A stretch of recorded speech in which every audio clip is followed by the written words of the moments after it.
ନମସ୍କାର। ଗପ ଅମୃତରେ ଆପଣମାନଙ୍କୁ ସ୍ୱାଗତ।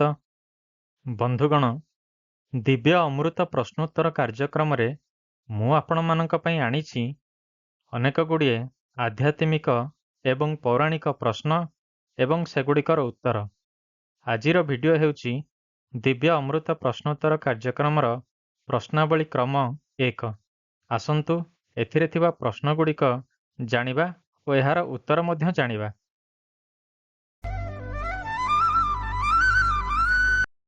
ଇଏ ହନୁମାନଙ୍କର ଜେଜେବାପା। ସୂର୍ଯ୍ୟ, ବୃହସ୍ପତି, ଶିବ, ନାରାୟଣ। ଏହାର ସଠିକ୍ ଉତ୍ତର ହେଉଛି ଅପସନ୍ ବି, ବୃହସ୍ପତି। କ୍ୱେଶ୍ଚିନ୍ 2, ଇଏ ପରଶୁରାମଙ୍କର ଶିଷ୍ୟ ନଥିଲେ। ଭୀଷ୍ମ, ଦ୍ରୋଣ, କର୍ଣ୍ଣ, କୃପାଚାର୍ଯ୍ୟ। ଏହାର ଉତ୍ତର ହେଉଛି ଅପସନ୍ ଡି, କୃପାଚାର୍ଯ୍ୟ। କ୍ୱେଶ୍ଚିନ୍ 3, ପରାଶର ଋଷିଙ୍କ ପିତାଙ୍କ ନାମ କ'ଣ? ବଶିଷ୍ଠ, ଶକ୍ତି, ବିଶ୍ୱାମିତ୍ର, ବ୍ୟାସଦେବ।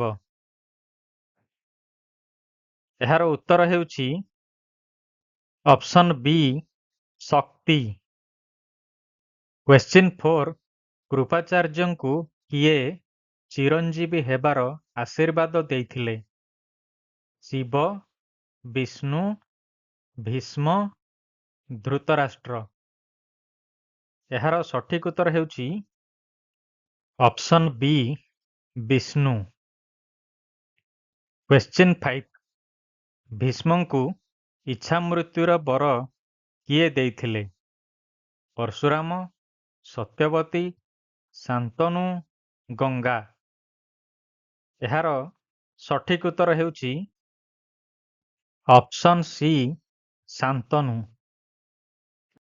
କ୍ୱେଶ୍ଚିନ୍ 6, କୃଷ୍ଣ ଓ ବଳରାମଙ୍କର ନାମକରଣ କିଏ କରିଥିଲେ? ଗର୍ଗମୁନି, ଚାଣ୍ଡିଲ୍ୟ ମୁନି, ବ୍ୟାସଦେବ, ସାନ୍ଦୀପନି। ଏହାର ଉତ୍ତର ହେଉଛି ଅପସନ୍ ଏ, ଗର୍ଗମୁନି। କ୍ୱେଶ୍ଚିନ୍ 7, ଶ୍ରୀକୃଷ୍ଣଙ୍କ ଧନୁର ନାମ କ'ଣ? ଗାଣ୍ଡିବ, ପିନାକ, ସାରଙ୍ଗ, କୋଦଣ୍ଡ। ଏହାର ସଠିକ୍ ଉତ୍ତର ହେଉଛି ଅପସନ୍ ସି, ସାରଙ୍ଗ। କ୍ୱେଶ୍ଚିନ୍ 8, ରାବଣ କେଉଁ ବାଦ୍ୟଯନ୍ତ୍ର ବଜାଉଥିଲା? ମୃଦଙ୍ଗ, ବୀଣା, ବଂଶୀ, ଢୋଲ। ଏହାର ସଠିକ୍ ଉତ୍ତର ହେଉଛି ଅପସନ୍ ବି, ବୀଣା।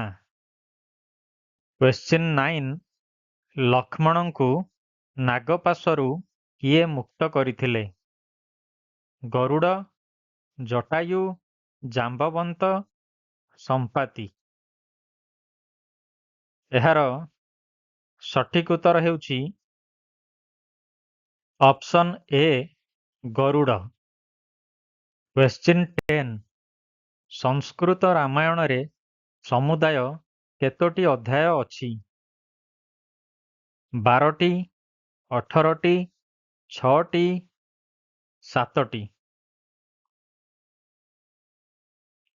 ଏହାର ସଠିକ୍ ଉତ୍ତର ହେଉଛି ଅପସନ୍ ଡି, 7ଟି।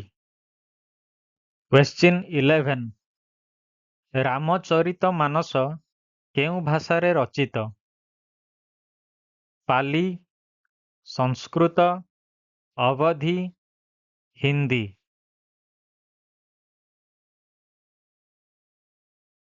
ଏହାର ଉତ୍ତର ହେଉଛି ଅପସନ୍ ସି, ଅବଧୀ। କ୍ୱେଶ୍ଚିନ୍ 12, ଭୃଗୁ ସଂହିତା ରେ କେଉଁ ବିଷୟ ବର୍ଣ୍ଣିତ? ଗଣିତ, ଜ୍ୟୋତିଷ, ବ୍ୟାକରଣ, ଯୁଦ୍ଧବିଦ୍ୟା। ଏହାର ସଠିକ୍ ଉତ୍ତର ହେଉଛି ଅପସନ୍ ବି, ଜ୍ୟୋତିଷ। କ୍ୱେଶ୍ଚିନ୍ 13 ଦ୍ରୋଣାଚାର୍ଯ୍ୟଙ୍କର ପତ୍ନୀଙ୍କର ନାମ କ'ଣ ଥିଲା? ସ୍ୱାତି, ମାଳତୀ, କୃପୀ, କୁନ୍ତୀ। ଏହାର ସଠିକ୍ ଉତ୍ତର ହେଉଛି ଅପସନ୍ ସି କୃପୀ। କ୍ୱେଶ୍ଚିନ୍ 14 ଭକ୍ତ ବିଦୁରଙ୍କର ମାତାଙ୍କ ନାମ କ'ଣ ଥିଲା? ପରିଶ୍ରମୀ, ସୁଧର୍ମୀ, ଆମ୍ବା, ଅମ୍ବାଲିକା।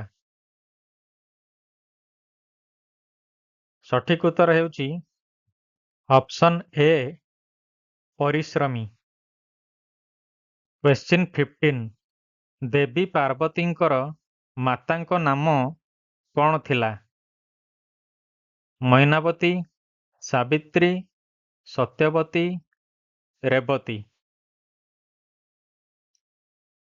ସଠିକ୍ ଉତ୍ତର ହେଉଛି ଅପସନ୍ ଏ ମୈନାବତୀ। କ୍ୱେଶ୍ଚିନ୍ 16 କିଏ ପରଶୁରାମଙ୍କର ଗୁରୁ ନଥିଲେ? ଯମଦଗ୍ନି, ଶିବ, ବିଶ୍ୱାମିତ୍ର, ବଶିଷ୍ଠ। ଉତ୍ତର ହେଉଛି ଅପସନ୍ ଡି ବଶିଷ୍ଠ। କ୍ୱେଶ୍ଚିନ୍ 17 ସରସ୍ୱତୀଙ୍କ ବୀଣାର ନାମ କ'ଣ? ପୁଷ୍ପକ, କୌମୁଦୀ, କଚ୍ଛପୀ, ରାଘବୀ। ଏହାର ସଠିକ୍ ଉତ୍ତର ହେଉଛି ଅପସନ୍ ସି କଚ୍ଛପୀ। କ୍ୱେଶ୍ଚିନ୍ 18 କାହାକୁ ହିରଣ୍ୟଗର୍ଭ କୁହାଯାଏ? ସୂର୍ଯ୍ୟ, ଚନ୍ଦ୍ର, ପୃଥିବୀ, ନକ୍ଷତ୍ର। ଏହାର ସଠିକ୍ ଉତ୍ତର ହେଉଛି ଅପସନ୍ ଏ ସୂର୍ଯ୍ୟ। କ୍ୱେଶ୍ଚିନ୍ 19 ରାକ୍ଷସୀ ପୂତନାର ପୂର୍ବଜନ୍ମର ନାମ କ'ଣ ଥିଲା? ରତ୍ନମୁଖୀ, ରତ୍ନା, ରତ୍ନମଣି, ରତ୍ନମାଳା। ସଠିକ୍ ଉତ୍ତର ହେଉଛି option D Ratnamala. Question 20 Khatu Shyam ନାମରେ କିଏ ପୂଜା ପାଉଛନ୍ତି? ଘଟୋତ୍କଚ, ଶ୍ରୀକୃଷ୍ଣ, କୀର୍ତ୍ତିମୁଖ, ବର୍ବରିକ। ଏହାର ସଠିକ୍ ଉତ୍ତର ହେଉଛି ଅପସନ୍ ଡି ବର୍ବରିକ।